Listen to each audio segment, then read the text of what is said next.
Students, आज का जो हमारा टॉपिक है वह है numerical problems based on bending stresses in beams.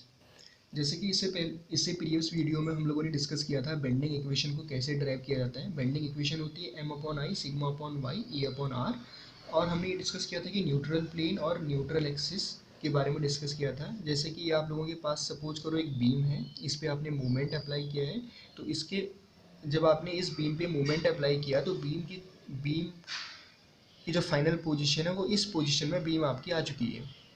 तो आप इसमें देख सकते हो कि ये जो फाइबर है आपका, जो टॉप मोस्ट फाइबर है, इसमें क्या हो रहा है, कॉन्ट्रैक्शन हो रहा है, जिसकी लंबाई क्या हो रही है, कम हो रही है। और बॉटम मोस्ट फाइबर की लंबाई क्या हो रही है, इंक्रीज हो रही है। तो ये चीज़ आप एक चीज़ ध्यान रखिएगा कि जब ये यहाँ पे कॉन्ट्रैक्शन हो रहा है और यहाँ पे एक्सपेंशन हो रहा है, तो इस मैक्सिमम कॉन्ट्रैक्शन और मैक्सिमम एक्सपेंशन के बीच में एक लेयर ऐसी होती है जिसमें कोई भी डिफॉर्मेशन नहीं होता है, जिसकी लंबाई में कोई भी चेंजेस नहीं आते हैं। तो उस लेयर को बोलते हैं या उस प्लेन को बोलते हैं न्यूट्रल प्लेन। यानी न्यूट्रल प्लेन या उदासीन सतह आपकी वह सतह होती है जहाँ पे कोई भी डिफॉर्मेशन नहीं होता है, जहाँ पे कोई भी डिफॉर्मेशन नहीं होता है। अब आप लोग इसमें एक चीज़ ध्यान रखिएगा कि जैसे जैसे हम न्यूट्रल प्लेन से ऊपर की ओर जा रहे हैं, वैसे वैसे हमारा कॉन्ट्रैक्शन की वैल्यू क्या हो रही है, बढ़ती जा रही है। तो किस पे डिपेंड कर रहा है कि डिस्टेंस पे डिपेंड करता है। न्यूट्रल एक्सिस से आप ऊपर और जा रहे हो या न्यूट्रल एक्सिस से आप डाउनवर्ड डायरेक्शन में जा रहे हो। जैसे सपोज करो ये हमारे पास न्यूट्रल एक्सिस है, तो इस न्यूट्रल एक्सिस से जब इसका बेंडिंग स्ट्रेस डायग्राम बनाएंगे, ये आप लोग ध्यान रखिएगा, जब इसका बेंडिंग स्ट्रेस डायग्राम बनाएंगे तो क्योंकि ऊपर वाले पोर्शन में क्या हो रहा है, हमारे पास कॉन्ट्रैक्शन हो रहा है, तो कॉन्ट्रैक्शन होने की वजह से इसका जो बेंडिंग स्ट्रेस डायग्राम बनेगा वो इस तरीके से आएगा। नीचे वाले पोर्शन पे क्या हो रहा है, एक्सपेंशन हो रहा है, तो इसकी वजह से बेंडिंग स्ट्रेस डायग्राम इसका इस तरीके से एक स्ट्रेट लाइन आएगी, ये वाली। तो यहाँ पे क्या हो रहा है, कॉन्ट्रैक्शन हो रहा है, और यहाँ पे क्या हो रहा है, एक्सपेंशन हो रहा है। तो ये चीज़ ध्यान रखिएगा कि न्यूट्रल एक्सिस से जैसे जैसे आप ऊपर की ओर बढ़ते जाओगे वैसे वैसे कॉन्ट्रैक्शन की वैल्यू बढ़ती जाएगी। इसी तरीके से न्यूट्रल एक्सिस से जैसे जैसे आप डाउनवर्ड डायरेक्शन में जाते रहोगे, जो सबसे डाउनवर्ड डायरेक्शन होगी, सबसे डाउनवर्ड पोर्शन पे टेंसाइल स्ट्रेस की वैल्यू आप लोगों को ज़्यादा देखने को मिलेगी। तो ये इसका बेंडिंग स्ट्रेस डायग्राम है इस वाले पोर्शन के लिए। तो आइए हम डिस्कस करते हैं न्यूमेरिकल प्रॉब्लम्स के बारे में।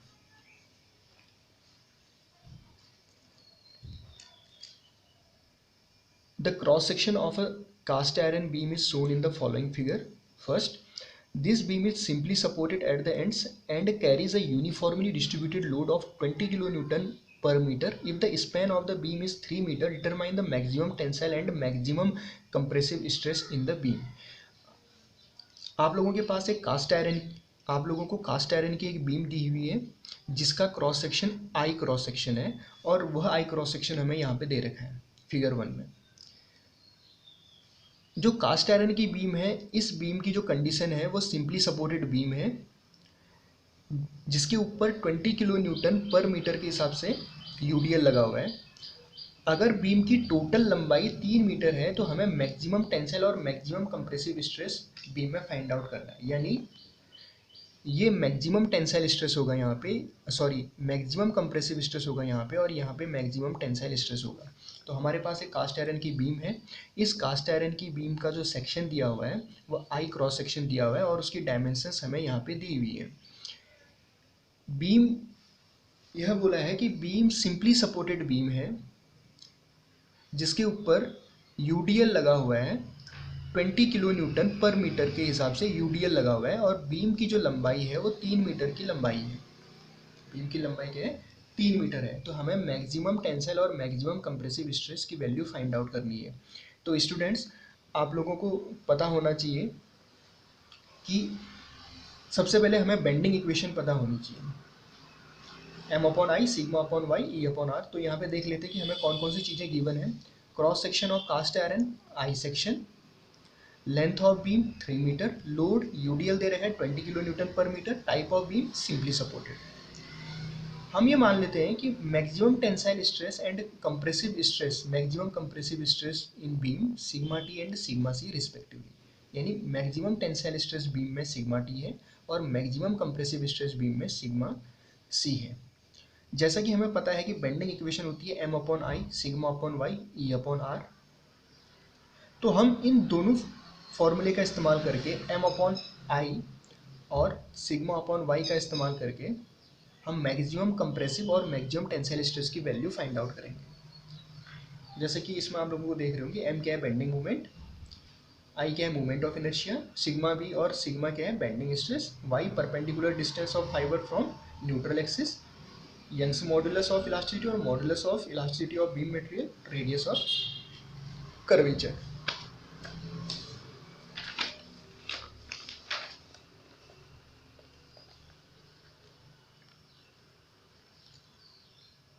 तो जैसा कि स्टूडेंट्स आप लोगों को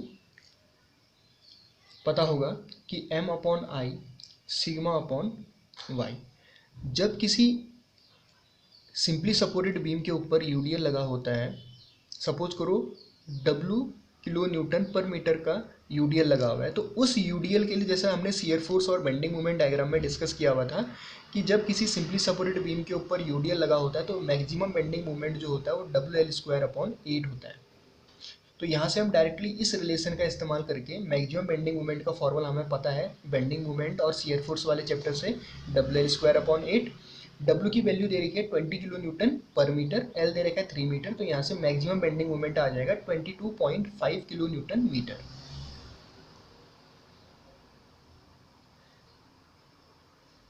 हमें यहाँ पे मैक्सिमम बेंडिंग मोमेंट हमने निकाल लिया है। अब हमें बीम के क्रॉस सेक्शन दे रखा है, आई क्रॉस सेक्शन की बीम दे रखी है, हमें डायरेक्टली मूवमेंट ऑफ इनर्शिया की वैल्यू नहीं दे रखी है, हमें एक आई सेक्शन की बीम दी हुई है। अब इस आई सेक्शन की बीम का हमें मूवमेंट ऑफ इनर्शिया निकालना है, आई एक्स एक्स निकालना है और आई वाई वाई निकालना है। तो जैसा कि हम लोगों ने मूवमेंट ऑफ इनर्शिया वाले चैप्टर में, अप्लाइड मैकेनिक्स वाले सब्जेक्ट में हम लोगों ने डिस्कस किया हुआ है कि आई सेक्शन का मूवमेंट ऑफ इनर्शिया कैसे निकालते हैं, तो उसके बारे में डिस्कस करते हैं। तो ये हमारे पास आई सेक्शन है। जैसे कि आप लोगों को पता हो कि एक्स बार जो होगा, जैसे ये हमारे पास सेक्शन है एक्स और वाई, तो एक्स बार जो होगा यह 20 का आधा यानी 10 सेंटीमीटर की डिस्टेंस पे होगा, तो वो हमें निकालने की जरूरत नहीं है। एक्स बार = 10 सेंटीमीटर। वाई बार निकालने के लिए आपने फॉर्मूले का इस्तेमाल कर लिया A1Y1 + A2Y2 + A3Y3 upon A1 + A2 + A3। तो यहाँ से हम लोगों ने फर्स्ट सेकंड थर्ड 20 × 3 × 3/2 + 10 + 2 × 10 × 8 + 2 × 10 × 14 अपॉन 20 × 3 + 2 × 10 + 2 × 10। तो फाइनली ये वाई बार की जो वैल्यू आ गई 5.3 सेंटीमीटर। यानी यहाँ से यहाँ तक की डिस्टेंस, यानी इसके CG तक की जो डिस्टेंस है वाई बार जो है वो 5.3 सेंटीमीटर है, और इस एक्सिस से यहाँ तक की एक्स बार की जो वैल्यू है वो 10 सेंटीमीटर है। तो यानी हमारे CG के कोऑर्डिनेट्स निकल के आ गए, एक्स बार और वाई बार निकल के आ गए। एक्स बार है 10 सेंटीमीटर, वाई बार है 5.3 सेंटीमीटर।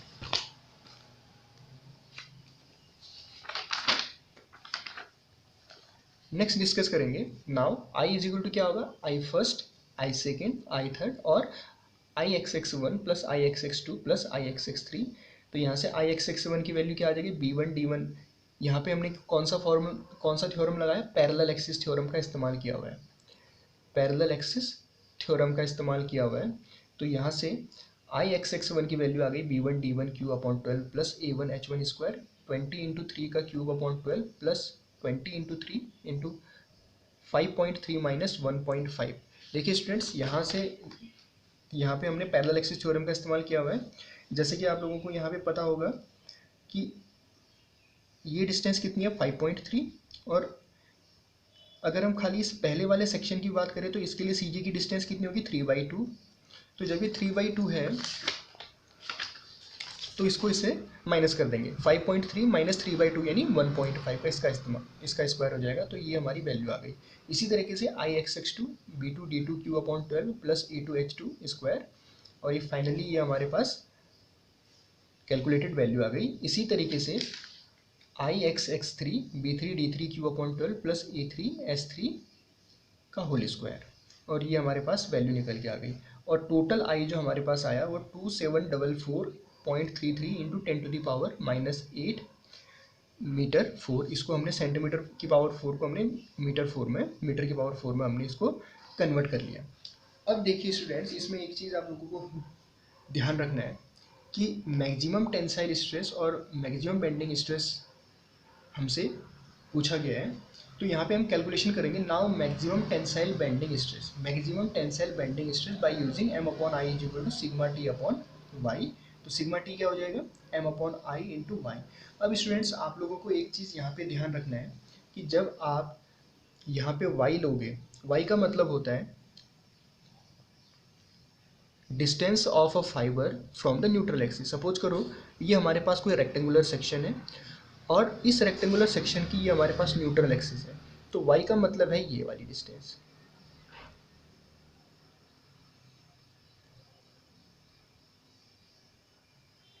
तो जब हम सिग्मा टी निकाल रहे होंगे तो हम इस न्यूट्रल एक्सिस से नीचे वाली डिस्टेंस को काउंट करेंगे, और जब हम सिग्मा सी निकाल रहे होंगे यानी कंप्रेसिव बेंडिंग स्ट्रेस निकाल रहे होंगे तो न्यूट्रल एक्सिस से ऊपर वाले पोर्शन को हम कंसीडर करेंगे। तो जैसा कि इसमें देख रहे होंगे ये डिस्टेंस कितनी है, न्यूट्रल एक्सिस से ये वाली डिस्टेंस कितनी है 5.3, और न्यूट्रल एक्सिस से फिर ऊपर वाली डिस्टेंस कितनी बच जाएगी हमारी, टोटल डिस्टेंस हमारी 15 है। टोटल डिस्टेंस कितनी दे रखी है, ये वाली 15 सेंटीमीटर की डिस्टेंस है। तो 15 सेंटीमीटर में से हम क्या कर देंगे 5.3 को माइनस करेंगे तो 9.7 सेंटीमीटर की डिस्टेंस हमारे पास आ गई है। तो यहाँ से क्या कर लेंगे, जब हम सिग्मा टी का इस्तेमाल कर रहे होंगे तो y की जगह पे आई तो हम लोगों ने कैलकुलेट कर लिया है, m भी कैलकुलेट कर लिया है, और y की वैल्यू कौन सी आ जाएगी 5.3, ये वाली y की वैल्यू आ जाएगी न्यूट्रल एक्सिस से ये वाली डिस्टेंस। और सिमिलरली ये वैल्यू फाइनली आ गई हमारी 43.453 mega pascal. Similarly maximum compressive bending stress m upon I sigma C upon Y, sigma C is equal to m upon I into Y, और फाइनली ये हमारे पास ये वैल्यू आ गई। और यहाँ पे हमने y की जगह पे कौन सी वैल्यू रखी हुई है, ये वाली वैल्यू रखी है न्यूट्रल एक्सिस से ऊपर तक की डिस्टेंस। Is it clear? इसमें आप लोगों से एक चीज़ वो ये पूछ सकता है कि बेंडिंग स्ट्रेस डायग्राम बनाओ। स्टूडेंट्स बेंडिंग स्ट्रेस डायग्राम इसका इस तरीके से बनेगा, ये हमारे पास न्यूट्रल एक्सिस होगी, कंप्रेसिव स्ट्रेस इस तरीके से बनेगा, ये बेंडिंग स्ट्रेस डायग्राम होगा इसका।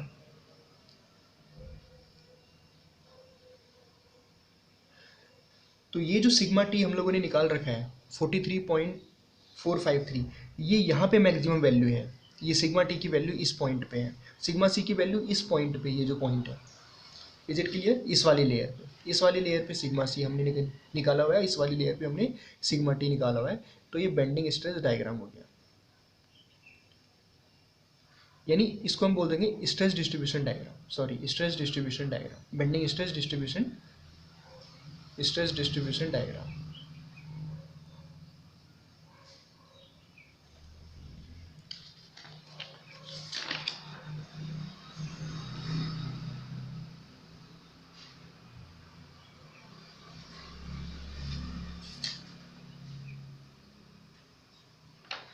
स्टूडेंट्स इसी तरीके से अदर न्यूमेरिकल प्रॉब्लम और भी सॉल्व करते हैं।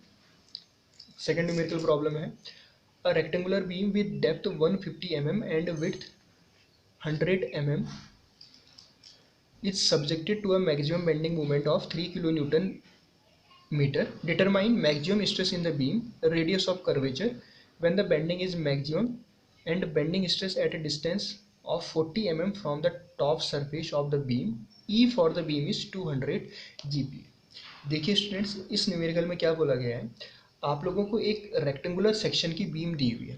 यहाँ पे रेक्टेंगुलर बीम का मतलब है कि बीम का सेक्शन दिया हुआ है, जैसे ये हमारे पास बीम है तो ये वाला पोर्शन बीम का दिया हुआ है, ये वाला पोर्शन बीम का दिया हुआ है। तो बीम का क्रॉस सेक्शन कैसा है हमारे पास rectangular, a rectangular beam with width 150 mm and with depth 150 mm and width 100 mm, यानी ये हमारे पास 100 mm हो गई विड्थ इसकी चौड़ाई, और इसकी जो डेप्थ है जो गहराई है वह 150 mm है। मैं इसको T और D से डिनोट कर सकता हूँ, या तो T से डिनोट कर लो या तो D से डिनोट कर लो। Is subjected to a maximum bending moment. अब मैक्सिमम बेंडिंग मोमेंट आप लोगों को दिया हुआ है कि 300 kilo newton metre. Determine maximum stress in the beam, हमें इस बीम में कितना मैक्सिमम स्ट्रेस का मतलब यहाँ पे बेंडिंग स्ट्रेस की बात कर रहा है, मैक्सिमम बेंडिंग स्ट्रेस निकालना है बीम में, रेडियस ऑफ कर्वेचर निकालना है, और when the bending is maximum and bending stress at a distance of 40 mm from the top surface of the beam, E for beam is इतना। देखिए students, यहाँ पे देखते हैं हमें कौन कौन सी चीज़ें गिवन है। सबसे पहले cross section of beam rectangular, width 100 mm, depth 150 mm, maximum bending moment कितना हो जाएगा 300 kilo newton metre. Maximum bending moment ये हमें गिवन है। तो हम बेंडिंग इक्वेशन का फॉर्मूला इस्तेमाल करेंगे m/i sigma upon Y E upon R. इस रेक्टेंगुलर सेक्शन के लिए अब हमारे पास ई की वैल्यू हमें गिवन है। ई की वैल्यू गिवन है हमारे पास 200 GPa। यहाँ पे लिख लो E is equal to 200 GPa।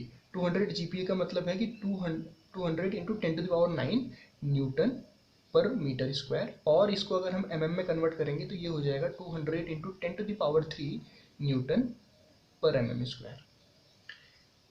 Rectangular cross section दे रखा है तो इसके लिए हमें आई की वैल्यू फाइंड आउट करनी पड़ेगी। तो आई के लिए हम क्या करेंगे, BDQ/12 वाला फॉर्मूला का इस्तेमाल करेंगे। तो ये हमारे पास mm⁴ में आंसर आ गया। y दिया हुआ है हमारे पास 75 mm। अगर हम यहाँ पे देखें तो y की वैल्यू हमारे पास गिवन है, ये वैल्यू गिवन है हमारे पास 75 mm। यहाँ से न्यूट्रल एक्सिस से, ये वाली एक्सिस कौन सी होगी हमारे पास, न्यूट्रल एक्सिस है, तो ये y हो गई। तो सिग्मा की वैल्यू निकालेंगे, sigma is equal to m/i into Y. Sigma is equal to 300 into 10⁻⁶। इसको आपने किलो न्यूटन मीटर को आपने कन्वर्ट कर लिया है। 300 इंटू 10⁻³ इंटू 10⁻³ ये इसमें आ जाएगा न्यूटन mm में आ जाएगा। तो यहाँ से 300 इंटू 10⁻⁶ इंटू 75 अपॉन 28.125 इंटू 10⁻⁶।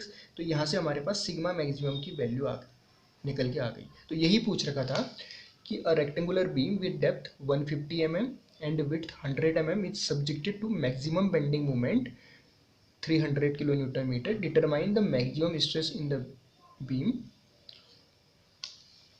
ठीक है, तो ये पहला वाला केस था कि अगर हमारे पास एक रेक्टेंगुलर क्रॉस सेक्शन की बीम दे रखी है और उस रेक्टेंगुलर क्रॉस सेक्शन के हमारे पास चौड़ाई और गहराई दे रखी है और मैक्सिमम बेंडिंग मोमेंट की वैल्यू दे रखी है, तो हमें क्या निकालना है, इसके लिए मैक्सिमम बेंडिंग स्ट्रेस की वैल्यू निकालनी है। तो ये वैल्यू आ रही है 800 मेगापास्कल, या इसको हम बोलेंगे 800 न्यूटन पर mm स्क्वायर। ये चीज़ ध्यान रखिएगा। सेकेंड कंडीशन क्या बोल रहा है कि when the bending stress is at a distance of 40 mm from the top surface then find the radius of curvature। देखिए स्टूडेंट्स, यहाँ से दूसरी कंडीशन आपकी आ गई है, radius of curvature when the bending is maximum and bending stress at a distance of 40 mm from the top surface। अब यहाँ पे जो हमारे पास y दे रखा है, y की जो वैल्यू दे रखी है यहाँ पे हमें इस डिस्टेंस पे निकालना है। इससे पहले हमने क्या किया था, अगर ये रेक्टेंगुलर सेक्शन की बीम थी तो मैक्सिमम जो हमने बेंडिंग स्ट्रेस निकाला था वो हमने इस पोर्शन पे निकाला था या इस पोर्शन पे निकाला था, क्योंकि यहाँ पे कोई मेंशन नहीं कर रहा कि टेंसाइल निकालना है कंप्रेसिव निकालना है। तो यहाँ पे सपोज करो हमने यहाँ पे निकाल रखा था मैक्सिमम बेंडिंग स्ट्रेस की वैल्यू। अब वही ये बोल रहा है कि इस टॉप सरफेस से 40 सेंटीमीटर की डिस्टेंस पे when the bending is maximum and bending stress at a distance of 40 mm from the top surface, यानी इस टॉप सरफेस से 40 mm की डिस्टेंस पे आपको क्या निकालना है, यानी इस लेयर पे बेंडिंग स्ट्रेस निकालना है और रेडियस ऑफ कर्वेचर की वैल्यू निकालनी है। तो यहाँ पे हम क्या कर लेंगे, सपोज करो टोटल तो हमारे पास कितना है 75 है और ये वाला हमारे पास कितना 40 है। तो मैं ये मान लेता हूँ कि यहाँ से यहाँ तक की डिस्टेंस y है, तो y प्लस 40 कितना आ जाएगा 75। तो यहाँ से y की वैल्यू कितनी आ जाएगी 75 माइनस 40 और ये कितना आ जाएगा 35 mm। तो हम क्या कर लेंगे, अगेन बेंडिंग इक्वेशन वाला फॉर्मूला यूज करेंगे। इसको मैंने नाम दे दिया सिग्मा डैश। तो m/i इंटू वाई, m की वैल्यू सेम रहेगी जो हमारे बेंडिंग मोमेंट हमें दिया हुआ है मैक्सिमम बेंडिंग मोमेंट, i की वैल्यू सेम रहेगी। बट यहाँ पे y की जो वैल्यू है, जैसे यहाँ पे 75 लिया था तो यहाँ पे y की वैल्यू हो जाएगी हमारे पास 35 mm, क्योंकि हमें इस लेयर पे निकालना है और इस लेयर की डिस्टेंस यहाँ से कितनी है 35 mm। ध्यान रखिएगा स्टूडेंट्स कि जब भी हम सॉल्व करेंगे न्यूट्रल एक्सिस के रिस्पेक्ट में सॉल्व करेंगे, उदासीन अक्ष के रिस्पेक्ट में सॉल्व करेंगे। भले ही इसने डिस्टेंस यहाँ से दे रखी हो, लेकिन इस डिस्टेंस को हम यहाँ से काउंट करके चलेंगे अब इस लेयर की डिस्टेंस को। Is it clear? तो यहाँ से सिग्मा डेस हमने निकाल लिया और सिग्मा डेस की वैल्यू आ रही है 373.33 मेगा पास्कल। अब हम बेंडिंग इक्वेशन का फॉर्मूला इस्तेमाल करेंगे फॉर रेडियस ऑफ कर्वेचर, क्योंकि रेडियस ऑफ कर्वेचर में पूछ रखा है E upon R is equal to M upon I. तो आर की वैल्यू आ जाएगी E upon I into M, और ये हो जाएगा, इसको हमने newton per M M square में कन्वर्ट कर लिया, तो 200 into 10⁻³ into 28 into 28.125 into 10⁻6 upon 300 into 10⁻6। तो रेडियस ऑफ कर्वेचर आ गया आपका 18750 mm या 18.75 मीटर। देखिए स्टूडेंट्स, इस वाले क्वेश्चन में कंफ्यूज नहीं होना है, इसमें दो कंडीशंस पूछ रखी हैं। एक तो हमें मैक्सिमम बेंडिंग मोमेंट निकालना है, जब हमारे पास यहाँ तक की कंडीशन आप पढ़ लेना, ये दे रखिए। दूसरा हमें क्या निकालना है कि radius of curvature when the radius of curvature निकालना है, और बेंडिंग मैक्सिमम बेंडिंग की वैल्यू निकालनी है कि at a distance of 40 mm from the top surface, यानी इस लेयर पे हमें बेंडिंग स्ट्रेस की वैल्यू और रेडियस ऑफ कर्वेचर की वैल्यू फाइंड आउट करनी है। तो ये हमारे पास ये चीज़ क्लियर होगी।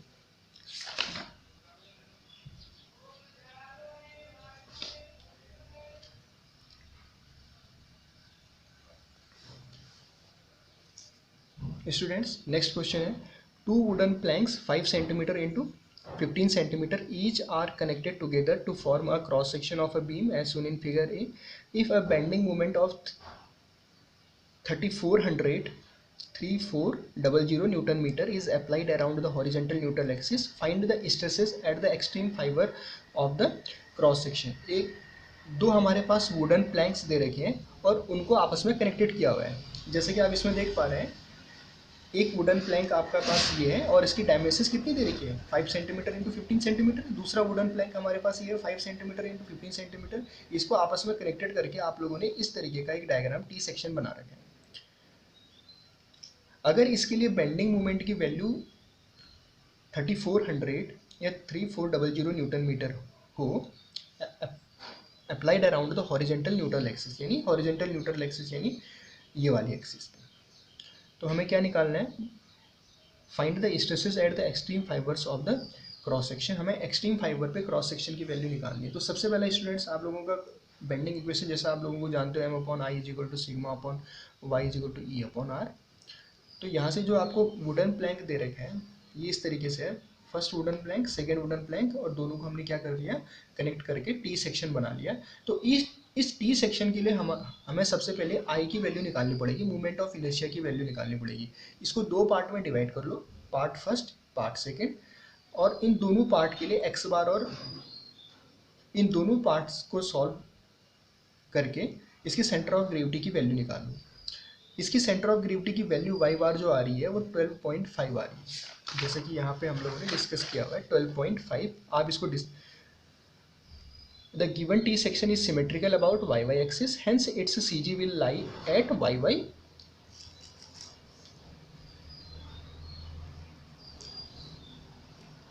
The given T section is symmetrical about y axis, hence its CG will lie at y axis. y बार की वैल्यू हो जाएगी a1 y1 plus a2 y2 upon a1 plus a2, 5 into 15 into 17.5 plus 5 into 15 into 7.5 upon 5 into 15 plus 5 into 15। तो Y बार की value जो आ गई हमारे पास, ये जो गिवन टी सेक्शन था हमारे पास, ये जो हमारे पास गिवन टी सेक्शन था, इस टी सेक्शन के लिए वाई बार की जो वैल्यू है, इस टी सेक्शन के लिए वाई बार की जो वैल्यू है, सपोज करो यहाँ पे सेंटर ऑफ ग्रेविटी है, तो ये जो वैल्यू है हमारे पास वाई बार, ये 12.5 आ चुकी है। और इस सेक्शन के लिए एक्स बार की वैल्यू है 7.5। एक्स बार का मतलब है कि ये वाली डिस्टेंस यानी इसके ये वाली, और ये डिस्टेंस कितनी आ गई, 15 का आधा हो जाएगा, 15 का आधा हो जाएगा, तो ये डिस्टेंस कितनी आ जाएगी आपकी 7.5। तो अब आपको मोमेंट ऑफ इनर्शिया निकालना है इस सेक्शन के लिए, तो आई हो जाएगा आई एक्स एक्स 1 प्लस आई एक्स एक्स 2। तो यहाँ से हम पैरेलल एक्सिस थ्योरम का इस्तेमाल करके इस टी सेक्शन के लिए मोमेंट ऑफ इनर्शिया की वैल्यू निकाल लेंगे। और यहाँ पे आई की जो वैल्यू आ गई वो हमारे पास आ गई 5312.5 सेंटीमीटर की पावर 4, या I is equal to 5312.5 into 10⁻⁻8 metre की पावर 4 आ जाएगा। तो स्टूडेंट्स अब यहाँ पे सिंपल बेंडिंग इक्वेशन का यूज़ कर लेना आपको, और बेंडिंग इक्वेशन के फॉर्मूले में सारी वैल्यू पुट करके आप लोगों को आंसर इसमें निकाल सकते हैं। यहाँ पे y की डिस्टेंस हमने जो हमारी सेंटर ऑफ ग्रेविटी आई थी, जो बॉटम फाइबर से जो था, जो इस डिस्टेंस से जो हमारे पास सेंटर ऑफ ग्रेविटी की जो वैल्यू आई थी उसको हमने y कंसिडर किया हुआ है। और फाइनल वैल्यू हमारे पास इसमें क्या आ रही है, सारी वैल्यूज पुट करने के बाद सिग्मा टी की वैल्यू हमारे पास ये आ गई। सिग्मा टी के लिए आप क्या करोगे, ये वाली डिस्टेंस, ये वाली वैल्यू रखोगे सिग्मा टी के लिए, और सिग्मा सी के लिए आप इस न्यूट्रल एक्सिस से ऊपर वाली वैल्यू को काउंट करोगे y रखने के लिए, y की जगह पे पुट कर लोगे। तो ये फाइनल आपका आंसर आ गया, सिग्मा टी एंड सिग्मा सी।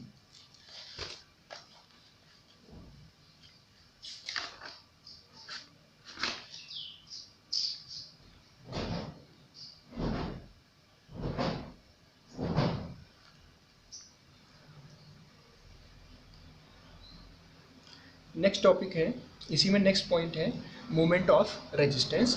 ये इंपॉर्टेंट पॉइंट है, यहाँ से आपका शॉर्ट नोट्स में पूछ सकते हैं कि मोमेंट ऑफ रेजिस्टेंस से आप क्या समझते हैं। देखिए स्टूडेंट्स, हिंदी में इसको बोलते हैं प्रतिरोध आघूर्ण।